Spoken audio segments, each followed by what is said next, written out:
میں ابا جی کے سامنے سر جھکائے کھڑی تھی کیونکہ میرا ڈھکا چھپا جرم ابا جی کی نظروں میں آ چکا تھا اور سزا کا وقت ہوا چاہتا تھا۔ ابا جی مجھے خوشی نظروں سے دیکھ رہے تھے اور اپنی مونچھوں کو تاؤ دے رہے تھے۔ جب بولے تو ان کی آواز میں کافی رعب تھا اور میں مزید نظریں جھکا گئی۔ کہنے لگے، دیکھو زرمینہ بیٹا، مجھے اعتراض اس بات پر نہیں ہے کہ تم نے ایک لڑکے سے محبت کر لی ہے، کیونکہ خدا نے عورت کی فطرت کو ایسا بنایا ہے کہ وہ جلد ہی محبت کی طرف مائل ہو جاتی ہے۔ اس کے جذبات بالکل مکھن کی ٹکیا جیسے ہوتے ہیں، جسے ذرا سی مخالف جنس کی نظروں کی تپش پگھلا کر رکھ دیتی ہے۔ میں ابا کی اس قدر فلسفیانہ باتیں سن کر ایک دم سے نظریں اٹھا کر ان کو دیکھنے لگی۔ وہ ابھی تک اپنی مونچھوں کو تاؤ دے رہے تھے۔ ابا اگر پہلوان نہ ہوتے تو شاید بہت بڑے فلاسفر ہوتے۔ میں نے دل میں سوچا، اس سے پہلے کہ میں پوچھتی کہ ابا جان پھر کوئی اعتراض کس بات پر ہے کہ آپ نے مجھے یوں کٹہرے میں کھڑا کر دیا ہے اور مجھے گھوریوں پر گھوریاں ڈالے جا رہے ہیں۔ میرے پوچھنے سے پہلے ابا نے اپنے اعتراض کی اصل اور حقیقی وجہ بتا دی۔ کہنے لگے، مگر مجھے افسوس اس بات کا ہے کہ جو لڑکا تم نے اپنے لیے پسند کیا ہے وہ کسی حوالے سے بھی ہمارے خاندان سے مطابقت نہیں رکھتا۔ میں نے پوچھا، کیا مطلب ہے ابا جان، مطابقت نہیں رکھتا؟ میں اس بات پر پر یقین ہوں کہ وہ بالکل انسانوں جیسا دکھتا ہے، اس کے 2 کان، 2 آنکھیں اور ایک ناک بھی ہے۔ پھر آپ نے ایسا کیوں کہا؟ میں نے جیسے معصومیت سے ابا جی سے سوال کیا۔ دراصل میرے ابا اور میرا تعلق بھی دوستانہ سا تھا۔ میرے ابا مجھے اپنا بیٹا سمجھتے تھے کیونکہ ان کے پاس اپنا بیٹا نہیں تھا، اسی لیے انہوں نے مجھے بیٹوں کی طرح ہی بڑا کیا تھا، اور شروع سے ہی میں اماں سے زیادہ اپنے ابا سے اٹیچ تھی۔ اس لیے آج اماں کی بجائے ابا کے کٹہرے میں ہی کھڑی تھی، اپنی محبت کے اعتراف جرم کے لیے۔ ابا اپنی مونچھوں کو تاؤ دیتے ہوئے کہنے لگے، میری برادری کے ساتھ مردوں کو ایک لائن میں کھڑا کر دو اور پھر اس لڑکے کو بھی درمیان میں کھڑا کر دو تو وہ ان کے درمیان نظر ہی نہیں آئے گا۔ مجھے تو اپنے خاندان کے لیے کوئی پہلوان چاہیے جو اصل مرد ہو، جب اکھاڑے میں آئے تو سب کو پچھاڑ کر رکھ دے اور مرنے کے بعد میرا نام، میرے خاندان کا نام روشن کرے، کیونکہ میرا اپنا تو کوئی بیٹا ہے ہی نہیں۔ اسی لیے میری ساری امیدیں میرے داماد سے ہی وابستہ ہوں گی۔ مگر میری بیٹی، تم نے مجھے واقعی مایوس کیا ہے۔ یہ جو کل چھورا اپنے ماں باپ کو ہمارے گھر تک لے کر آیا ہے، یقیناً یہ تیری یونیورسٹی میں ہی پڑھتا ہوگا یا تیرا کلاس فیلو ہوگا اور تیرے کہنے پر ہی ہمارے دروازے تک آیا ہوگا، مگر اس کو لانے سے پہلے تو سارے اصول بھول گئی۔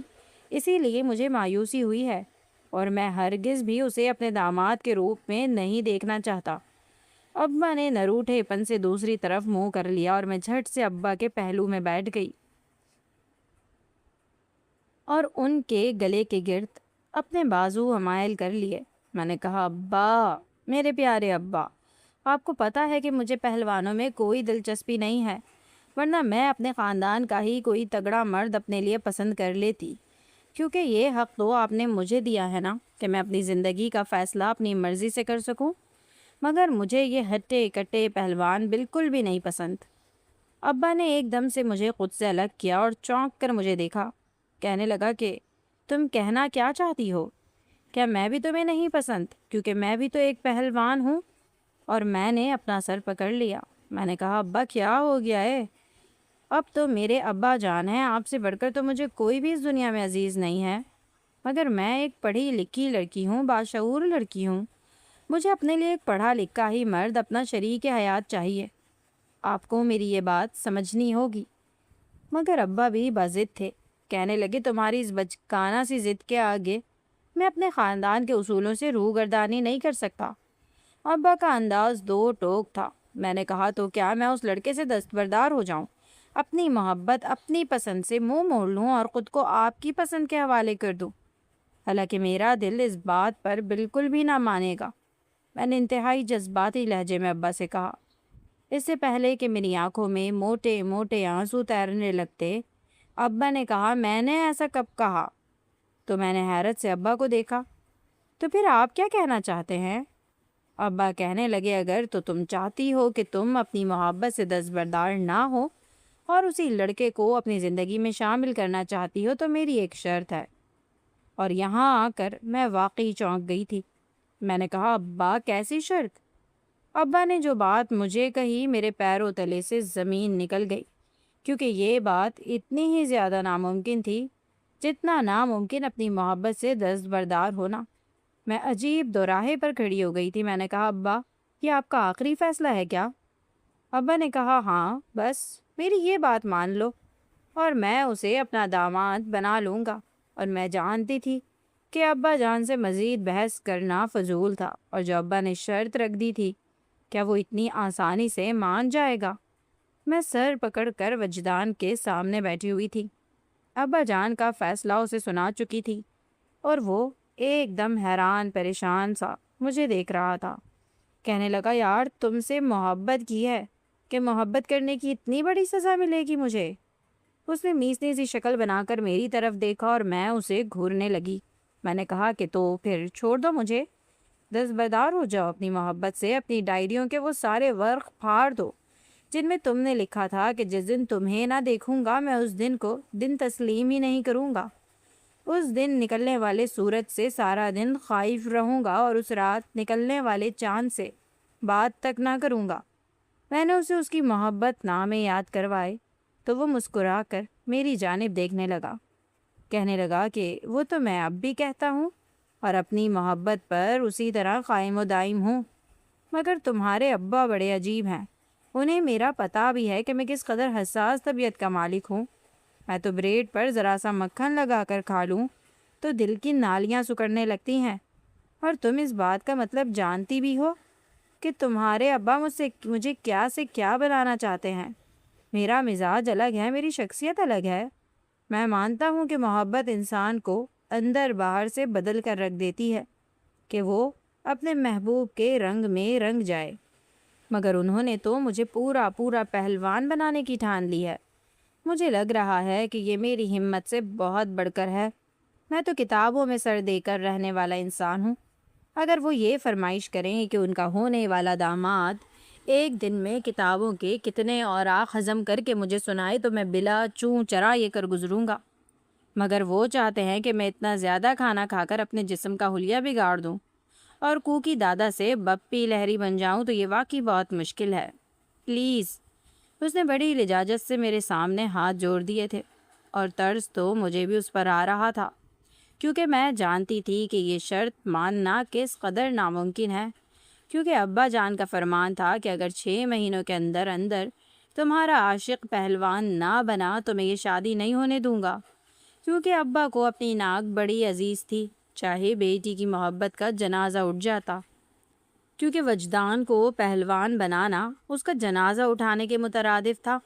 میں خود جانتی تھی کہ وہ کس قدر کھانے پینے کے معاملے میں کنجوس تھا، تول تول کر کھاتا تھا، اپنے جسم پر ایک بوٹی بھی ایکسٹرا نہیں چڑھنے دیتا تھا۔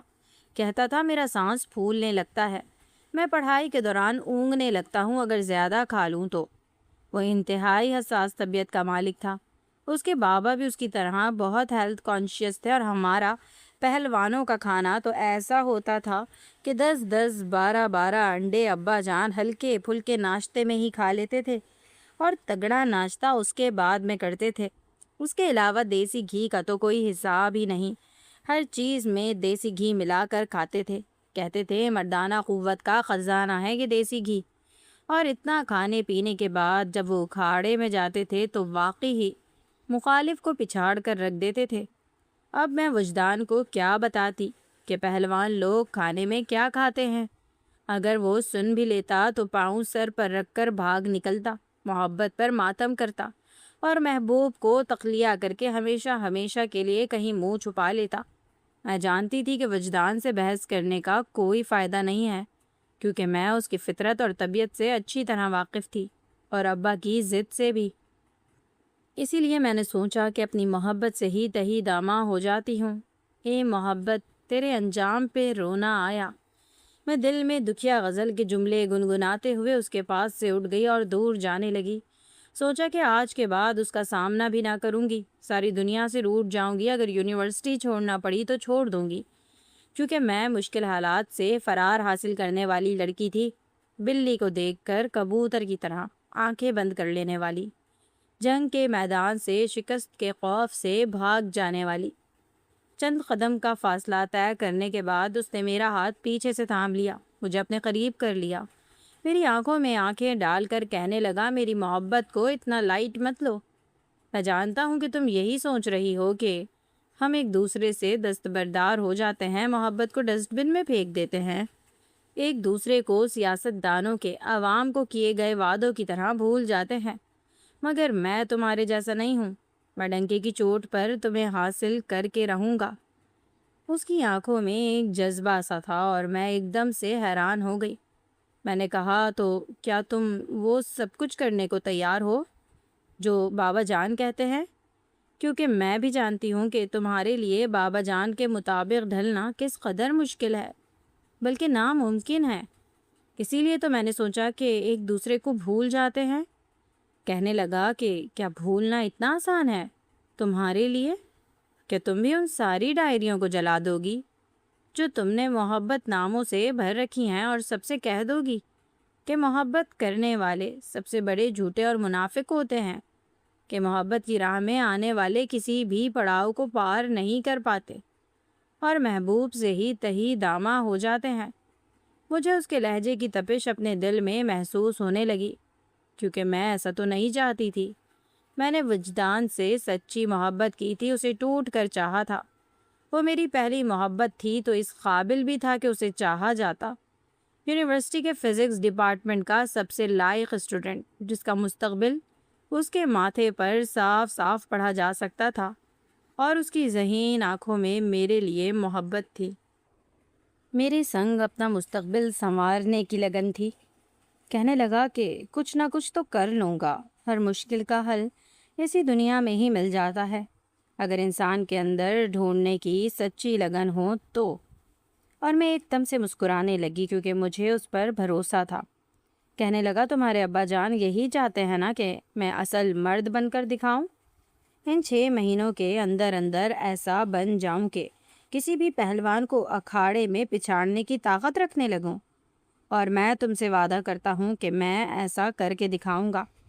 اس نے اپنے سینے پر انگلی رکھی اور میں ایک دم سے سہم کر اسے دیکھنے لگی۔ میں نے کہا، 6 مہینوں میں تم کون سی ہلک جتنی طاقت آ جائے گی، اور پتہ ہے اتنی طاقت حاصل کرنے کے لیے کیا کیا کرنا پڑتا ہے؟ میں نے کھانے پر زیادہ زور دیا، جو کہ ہمارا مین کنسرن تھا۔ وہ میری طرف دیکھ کر مسکرانے لگا اور پھر ایک آنکھ دبا دی۔ کہنے لگا، تم بہت بھولی ہو زرمینہ، اور مجھے تمہارے بھولے پن سے ہی عشق ہے، کیونکہ تمہیں لگتا ہے کہ بہت زیادہ کھانے سے ہی انسان کے اندر، خاص طور پر ایک مرد کے اندر طاقت آتی ہے کہ وہ دوسرے مرد کو پچھاڑ دے۔ مگر جاؤ، گھر جاؤ اور اپنے بابا سے کہہ دو کہ 6 مہینے بعد ان کے داماد سے ان کی ملاقات ہوگی، اور یہ ملاقات یاد رہے گی، اور میں ان کا نام کبھی بھی ڈوبنے نہیں دوں گا۔ وہ اس قدر پر یقین لہجے میں بولا کہ میں کوئی بھی وضاحت سنے بغیر الٹے قدموں گھر کی طرف بھاگی تھی، کیونکہ یونیورسٹی سے چھٹی ہو چکی تھی اور وین میں بیٹھی لڑکیاں میرا انتظار کر رہی تھیں۔ میں روزانہ ہی 10-15 منٹ لیٹ پہنچتی تھی، کیونکہ مجھے وجدان سے ملنا ہوتا تھا، اسے سی آف کرنا ہوتا تھا۔ ان بیچاریوں کے تو کوئی بوائے فرینڈز نہیں تھے، اسی لیے مجھ سے جلتی تھیں۔ میں جلدی سے آ کر وین میں بیٹھی اور ان کی صلواتیں سننے لگی، مگر ان پر دھیان نہیں دے رہی تھی۔ میرا سارا دھیان وجدان کی باتوں پر تھا، کیونکہ اس نے آج بھی مجھے مایوس نہیں کیا تھا۔ میں جلد از جلد گھر پہنچ کر ابا جان کو بتانا چاہتی تھی کہ اپنے داماد سے ملنے کی تیاری پکڑ لیں۔ میں جیسے ہی گھر پہنچی، ابا جان منجی پر بیٹھے اپنے سامنے دیسی گھی سے بنی پنجیری نوش فرما رہے تھے، اور ساتھ ایک جگ دودھ کا رکھا ہوا تھا۔ مجھے تو دور سے ہی ابکائی سی آنے لگی، کیونکہ پنجیری مجھے پسند نہیں تھی، اور ابا جان اگر مجھے دیکھ لیتے تو اپنے پاس بٹھا کر مجھے بھی 2-3 چمچ کھلا ہی دیتے، اور ساتھ میں 7-8 صلواتیں سنا دیتے کہ کس قدر دبلی پتلی ہو گئی ہو تم پڑھائی میں پڑھ کر۔ اور میں آگے سے کہتی کہ ابا مجھے کون سی کبڈی کھیلنی ہے، میں ایسی ہی اچھی ہوں۔ ابا جان نے مجھے کمرے میں جاتے ہوئے دیکھ لیا تھا، اس لیے دور سے ہی آواز لگائی، او زرمینہ، جلدی سے ادھر آ۔ دیکھو تمہاری اماں نے کس قدر مزے کی پنجیری بنائی ہے، صبح کی بھوکی گھر لوٹی ہو، آؤ میرے ساتھ بیٹھ کر کھاؤ۔ اور میں جو ابا جان سے چھپ کر کمرے میں جا رہی تھی، ایک دم سے پکڑے جانے پر واپس مڑی اور مجبوراً ابا کے ساتھ بیٹھ گئی۔ ابا مجھے پوری پلیٹ بھی کھلاتے تو کوئی اعتراض نہ تھا، کیونکہ میرے دل میں پہلے سے ہی خوشی کے لڈو پھوٹ رہے تھے، تھوڑا میٹھا اور صحیح۔ میں نے 2-3 چمچ پنجیری کے کھائے۔ ابا نے کہا، کیا بات ہے، بڑی خوش لگ رہی ہو۔ میں نے ابا سے وہ ساری باتیں کہہ دی جو وجدان نے مجھے کہی تھی۔ ابا ایک دم حیران ہوئے، جیسے انہیں خود بھی یقین نہیں آ رہا ہو، کیونکہ انہیں وجدان کو دیکھتے ہوئے سمجھ آ گئی تھی کہ یہ کس قسم کا لڑکا ہے۔ میں نے کہا، ابا جان، آپ وجدان کو نہیں جانتے، وہ کس قدر ایمبیشیس ہے، آپ اسے ہلکا بالکل نہ لیں۔ آپ کی بیٹی کی پسند کوئی اتنی گئی گزری نہیں ہے کہ اپنے سسر کی ایک فرمائش بھی پوری نہ کر سکے۔ میں اپنے لہجے میں ڈھیر و فخر لیے ابا کو جتانے والے انداز میں کہنے لگی، اور یہ سارا اعتماد مجھے وجدان نے تو دیا تھا، ورنہ میں تو فرار حاصل کرنے کا طریقہ ہی سوچ کر بیٹھی تھی۔ ابا نے کہا، چلیں دیکھ لیتے ہیں، مگر اگر وہ میرے معیار پر پورا نہ اترا اور مجھے اس نے اکھاڑے میں شرمندہ کیا تو میں تمہاری ضد پوری نہیں کروں گا، میں ابھی سے بتا رہا ہوں۔ میں نے کہا، ہاں ہاں ابا، میں جانتی ہوں کہ آپ کو اپنی ناک کس قدر عزیز ہے، اس ناک کے پیچھے تو آپ اپنی بیٹی کی محبت کو بھی نظر انداز کر دیں گے۔ میں نے جیسے روٹ کر کہا تھا، مگر آپ بے فکر رہیں، آپ جو بھی پہلوان اس کے سامنے لائیں گے وہ اس کو پچھاڑ کر رکھ دے گا، کیونکہ آپ نے یہی شرط رکھی ہے۔ ابا نے کہا، ہاں ہاں، 6 مہینے بعد ایک بہت بڑا دنگل لگنے والا ہے، بہت بڑا مقابلہ ہونے والا ہے۔ میرے پہلوانوں کے گروپ میں اس کا نام بھی شامل کر لیتا ہوں، کیونکہ ہمیں یہ مقابلہ ہر حال میں جیتنا ہے۔ وہ ہمارے مخالف چودھری تنویر کے 7 پہلوان ہیں، اور میں نے سنا ہے کہ اس کا بیٹا بہت بڑا آج تک وہ کسی سے نہیں ہارا، اور سچ کہوں تو اس چھٹاک بھر کے چھورے کا رشتہ آنے سے پہلے چودھری تنویر نے میرے کانوں میں بانگ ڈالی تھی کہ وہ میرے بیٹے کو اپنا داماد بنا لے، اور میں اسی بارے میں سوچ رہا تھا کہ اچھا ہے ہماری دشمنی دوستی میں بدل جائے گی، کیونکہ خاندان تو ایک ہی ہے، وہ تیرا چچا زاد ہے آخر کو، اور رشتہ پہلوانوں میں ہی کرتے تو اچھا تھا۔ ابا ایک حسرت بھری سی خواہش میرے گوش گزار کرنے لگے، اور میں نے اپنے کانوں کو ہاتھ لگا لیے۔ ایک دم سے منجی پر سے اٹھ گئی۔ میں نے کہا، آپ نے سوچ بھی کیسے لیا کہ میں اس حلق سے شادی کروں گی؟ ابا، آپ کو کیا ہو گیا ہے؟ میں آپ کی نازوں سے پلی بیٹی ہوں، مجھے کسی پہلوان کی دلہن نہیں بننا، اور میں آپ سے وعدہ کرتی ہوں کہ وجدان آپ کی ناک کبھی بھی نیچے نہیں کرے گا۔ آپ اس کے بارے میں سنجیدگی سے سوچنا ابھی سے شروع کر دیں تو آپ کے لیے اچھا ہوگا۔ میں نے ابا کو جاتے جاتے دھمکی دی اور اپنے کمرے میں چلی گئی۔ میرا تو دماغ جیسے بھگ سے اڑ گیا تھا کہ ابا نے میرے لیے کیسے کیسے بر ڈھونڈ رکھے تھے۔ خاندان برادری کی چکروں میں اپنی بیٹی کا مستقبل تاریک کرنے کی چکروں میں تھے، اور وہ ان پڑھ جاہل جیسے لڑکیوں سے بات کرنے کی بھی تمیز نہیں تھی۔ ابا اس کو میرے لیے کیسے سوچ سکتے تھے؟ مجھے لگا شاید میں ابا کی ستیلی بیٹی ہوں۔ اب تو میں نے ٹھان لی تھی کہ وجدان کو روز ہی پش کرتی رہوں گی۔ اب تو یہ معاملہ سنگین بن گیا تھا۔ اگر وہ ہار جاتا تو کیونکہ مجھے صرف اپنی محبت سے دستبردار نہیں ہونا پڑتا، بلکہ شاید میں اپنی جان بھی لے لیتی۔ ہماری یونیورسٹی کے فائنل ایگزامز سر پر کھڑے تھے، اسی لیے دن رات میں کتابوں میں سر دیے بیٹھی رہتی، پڑھتی رہتی۔ یونیورسٹی میں بھی میرے سر پر پریزنٹیشن کے چکر میں بہت بوجھ تھا۔ سارا دن وجدان سے ملنے کا وقت ہی نہیں ملتا تھا، کیونکہ وہ مجھ سے زیادہ مصروف تھا۔ میں کیمسٹری ڈپارٹمنٹ کی تھی اور وہ فزکس ڈپارٹمنٹ کا۔ اس کا تو خواب گولڈ میڈلسٹ بننے کا تھا، اور میں ٹھہری کلاس کی میڈیوکر۔ میرا CGPA 3 سے اوپر ہی آ جاتا تو میرے لیے کسی غنیمت سے کم نہیں تھا، اور اس کا تو 1 نمبر بھی کٹ جاتا تو وہ سر پکڑ کر بیٹھ جاتا تھا، کیونکہ وہ اپنی تعلیم کے معاملے میں حد سے زیادہ کانشیس تھا، اور محبت کو بھی ایک سائڈ پر رکھ دیتا تھا، اور یہ بات مجھے اس کی پسند تھی، کیونکہ اس کی آنکھوں میں اپنے روشن مستقبل کے بے پناہ خواب تھے۔ وہ ایک سائنٹسٹ بننا چاہتا تھا، جسے ابا پہلوان بنانے کی چکروں میں تھے۔ مجھے تو کبھی کبھی ابا پر حیرت ہوتی تھی کہ انہیں تو خوش ہونا چاہیے تھا کہ وجدان جیسا داماد انہیں ملنے جا رہا ہے، جو ان کا نام پہلوانی میں روشن کرے نہ کرے، لیکن اپنی کامیابیوں کے جھنڈے ضرور گاڑے گا اور ملک کا نام روشن کرے گا۔ مگر ابا کو کتابوں سے کوئی خاص دلچسپی نہیں تھی، اسی لیے انہیں سمجھانے کا بھی کوئی فائدہ نہیں تھا۔ ایک دن جو ہی میں گراؤنڈ میں کیمسٹری کے کسی ری ایکشن میں اٹکی ہوئی تھی اور میرے بالوں میں اٹکی ہوئی تھی کہ اچانک ہی وہ میرے سامنے آ کر بیٹھ گیا۔ میں نے چونک کر اسے دیکھا۔ میں نے کہا، ارے واہ، آج تو گراؤنڈ میں چاند نکلا ہے۔ کہنے لگا، چاند نہیں نکلا بلکہ تمہیں دن میں تارے نظر آ رہے ہیں۔ کس سوال پر کھوئی ہوئی ہو کہ تمہیں اپنے حلیے کا بھی ہوش نہیں ہے؟ لگتا ہے 3-4 دنوں سے کنگھا بھی نہیں کیا۔ اس نے میری حالت کا مذاق اڑاتے ہوئے کہا۔ میں نے انگلیوں سے ہی اپنے بال سنوار کر اونچی پونی بنا لی۔ بات تو ویسے اس کی سچ تھی۔ میں نے کہا کہ جس کو پھنسانا تھا اس کو پھنسا لیا، اب بالوں کے سنوار کے کیا کرنا؟ وہ ایک دم کھلکھلا کر ہنسنے لگا۔ میں نے 3-4 دنوں بعد اس کا دیدار کیا تھا۔ وہ مجھے تھوڑا سا مختلف لگ رہا تھا۔ میں نے کہا، کیا ہو رہا ہے آج کل؟ میں تمہیں ڈسٹرب کرنا مناسب نہیں سمجھ رہی تھی۔ آخر کو تم ڈپارٹمنٹ کے لائق اسٹوڈنٹ ہو، تمہیں تو یونیورسٹی کا نام روشن کرنا ہے، اپنا نام تاریخ میں لکھوانا ہے، اور ہم ٹھہرے نالائق سے بچے ایک ایک سوال میں 3-3 دن الجھے رہتے ہیں۔ کہنے لگا، چاہے میں جتنا بھی اسٹڈیز میں مصروف ہو جاؤں، تم سے قطع تعلق نہیں ہو سکتا۔ تمہیں میں کسی نہ کسی کونے خدرے میں دیکھتا ہی رہتا ہوں۔ کبھی کینٹین میں ایک کھونے والی کرسی پر سر دیے بیٹھی ہوتی ہو، تو کبھی گراؤنڈ میں۔ اتنا سر پر سوار نہ کرو ایگزامز کو، پاسنگ مارکس تو تمہارے آ ہی جائیں گے۔ وہ ایک دم ہنسنے لگا اور میں نے اس کے سینے پر مکہ جڑ دیا۔ میں نے کہا، بڑے آئنسٹائن سمجھتے ہو نا خود کو؟ یہ تو 6 ماہ بعد پتہ چلے گا جب ابا کے مقابلے میں کامیاب ہو جاؤ گے۔ اصل کامیابی تو وہ ہوگی میرے نزدیک۔ کہنے لگا، اس میں بھی کامیاب ہو جاؤں گا، فکر کیوں کرتی ہو؟ میں نے کہا، فکر نہ کروں تو اور کیا کروں؟ ابا نے میرے لیے اپنے سلطان راہی بھائی کا بیٹا پسند کر لیا ہے۔ کہہ رہے ہیں وہ بہت بڑا پہلوان ہے اور تمہارے مقابلے کا۔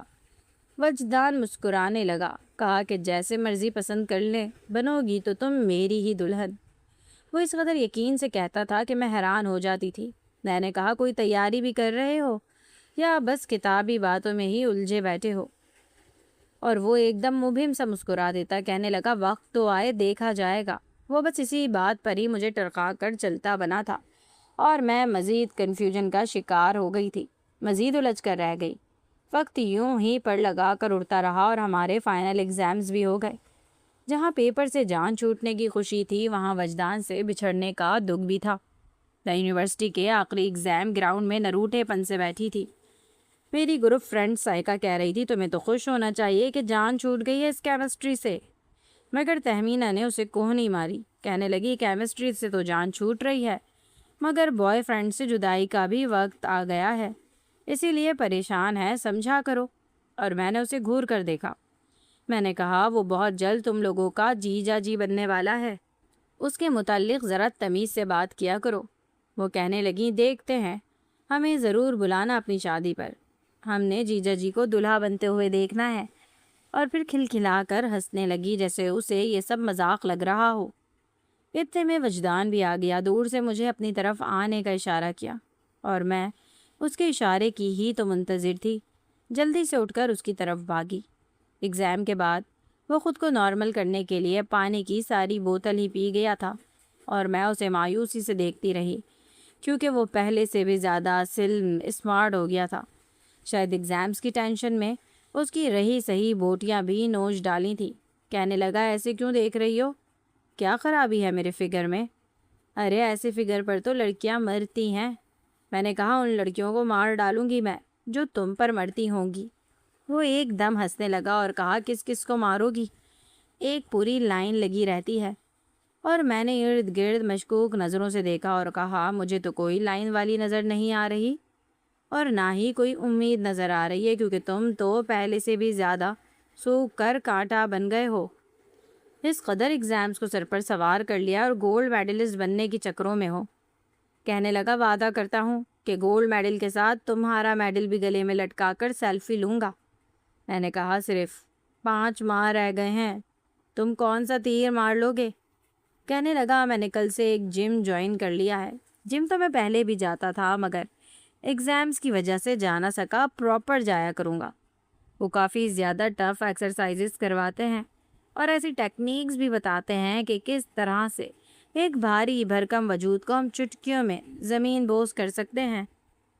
اس لیے تم بالکل بھی پریشان مت ہو، میرے ظاہری حلیے پر فوکس نہ کرو، کیونکہ اندر سے میں ایک بہت طاقتور مرد ہوں۔ کہو تو تمہیں اپنی باہوں میں اٹھا کر پورے گراؤنڈ کی سیر نہ کروا لوں۔ اور میں نے اسے گھور کر دیکھا۔ میں نے کہا، تم جو بھی کرو، ان 5 ماہ میں بس مقابلے میں تمہیں ہی جیتنا ہوگا، ورنہ ابا جان کو منانا مشکل ہی نہیں، ناممکن ہوگا۔ یہ دھمکی دیتے ساتھ ہی میں واپس پلٹ گئی اور یہ 5 مہینے بالکل چٹکیوں میں گزر گئے تھے۔ مقابلے کا دن سر پر آ پہنچا تھا اور میری تشویش میں اضافہ ہوتا جا رہا تھا۔ مجھے بار بار فون کر کے وہ تسلی دیتا تھا، مگر نہ جانے مجھے اس کی باتوں پر شک سا ہونے لگتا، کیونکہ جس طرح سے ابا اس چودھری تنویر کے بیٹے ننے کے قصیدے پڑھتے تھے، میرے ہاتھ پاؤں پھولنے لگتے تھے۔ میں نے ابا سے کہا کہ مقابلے کے دن میں بھی آپ کے ساتھ جاؤں گی۔ کہنے لگے، ہاں ہاں بیٹی، کیوں نہیں، وہاں پر عورتیں بھی ہوتی ہیں، مگر ایک پردے کے اندر رہ کر۔ تم بھی وہیں سے دیکھو گی۔ صبح سویرے ہی میں نے ابا کے ساتھ جانے کی تیاری پکڑ لی۔ میرا دل زور سے دھڑک رہا تھا کہ نہ جانے آج میرے عاشق کا کیا انجام ہوگا اور میرے عشق کا جنازہ کیسے اٹھے گا۔ مقابلے میں بے شمار لوگ نہ جانے کہاں کہاں سے منہ اٹھا کر آئے ہوئے تھے، جیسے دنیا میں انہیں اور کوئی کام نہ ہو۔ ایک بڑا سا اکھاڑا تھا جس کے اندر مقابلہ ہونا تھا۔ میری نظریں بار بار وجدان کو تلاش کر رہی تھیں، نہ جانے وہ کہا تھا، کیونکہ یہاں تو کتنے موٹے تازے سانڈ جیسے پہلوان تھے جنہوں نے لنگوٹ پہنے ہوئے تھے اور ابھی مٹی اور کیچڑ کے اندر لت پت ہونے والے تھے۔ میں تو وجدان کو ایسے حلیے میں سوچ کر ہی گھبرانے لگی تھی، بھلا وہ یہ سب کچھ کیسے کرے گا؟ ابا کے گروپ کے لوگ اکھاڑے میں اتر چکے تھے اور مخالف ٹیم بھی آ چکی تھی، مگر مجھے جس کا انتظار تھا وہ مجھے نظر نہیں آ رہا تھا۔ اچانک ہی ابا جان کے پہلوانوں میں سے مجھے وجدان نظر آ گیا۔ اس نے بھی لنگوٹ پہن رکھا تھا اور سب پہلوانوں میں سے دبلا پتلا وہی تھا۔ میں نے تو شرم سے آنکھیں میچ لیں، کیونکہ چودھری تنویر کا ننھا واقعی حلق سے کم نہ تھا۔ اس کا دنگل وجدان سے ہونا تھا اور اسی سے ہار جیت طے پانی تھی۔ میری نسبت وجدان کا چہرہ بہت زیادہ کانفیڈنٹ تھا اور وہ بڑا چوکنا ہو کر ادھر ادھر دیکھ رہا تھا۔ ہماری ٹیم کا ایک ایک پہلوان اور مخالف ٹیم کا ایک ایک پہلوان پہلے کھیل چکے تھے اور ابھی تک پوائنٹس برابر تھے۔ ہار جیت کا فیصلہ شاید اب وجدان کے سر تھا۔ فزکس میں گولڈ میڈل جیتنے والا نہ جانے آج دنگل میں کیا کرنے والا تھا۔ جیسے ہی وجدان اور ننا مد مقابل ہوئے، ننا اسے دیکھ کر قہقہ لگا کر ہنسنے لگا اور اس کا مذاق اڑانے لگا، مگر وجدان بالکل سنجیدگی سے اسے دیکھ رہا تھا، جیسے سوچ رہا ہو کہ اسے پن فال کیسے کرنا ہے۔ ان دونوں کے درمیان مقابلہ شروع ہو چکا تھا اور سارے تماشائیوں کو جیسے یقین تھا کہ مقابلہ کون جیتے گا، مگر وجدان ننے کے کسی بھی داؤ کو کامیاب نہیں ہونے دے رہا تھا اور اس دنگل کو دلچسپ بنا رہا تھا۔ مجھے واقعی امید نہیں تھی کہ اس کے اندر اتنا اسٹیمنا ہوگا کہ وہ ننے جیسے پہلوان کے آگے ٹک بھی پائے گا۔ اس سے جیتنا تو دور کی بات تھی۔ ایک دم سے وجدان نے کچھ ایسا کیا کہ سب کے منہ کھلے کے کھلے رہ گئے۔ انہوں نے آج تک کچھ ایسا نہیں دیکھا تھا جو شاید تاریخ میں رقم ہونے والا تھا۔ سب لوگ اپنے اپنے موبائل نکال کر ویڈیو بنانے لگے، کیونکہ وجدان نے ایک ایسی ٹیکنیک اپنائی کہ ننا زمین پر گر گیا اور اس کے دونوں شانے چت ہو گئے۔ یہ سب اتنا اچانک ہوا تھا کہ ننا خود بھی حیران تھا۔ شرمندگی الگ تھی، کیونکہ وہ پہلی بار ایک ننے مننے سپاہی سے مقابلہ ہار چکا تھا۔ سارا ہال تالیوں سے گونج اٹھا تھا اور سب نے وجدان کو اپنے کندھوں پر اٹھا لیا تھا اور مجھے یوں لگا جیسے میں کوئی خواب دیکھ رہی ہوں۔ میں تو بے ہوش ہوتے ہوتے بچی تھی۔ گھر آنے کے بعد بھی مجھے یقین نہیں آ رہا تھا۔ ابا بھی حیران تھے کہ اس چھٹانک بھر کے لڑکے نے کیسی ٹیکنیک اپنائی تھی جو آج تک کوئی اپنا نہیں سکا، اور ایک ہٹے کٹے پہلوان کو پن فال کر دیا۔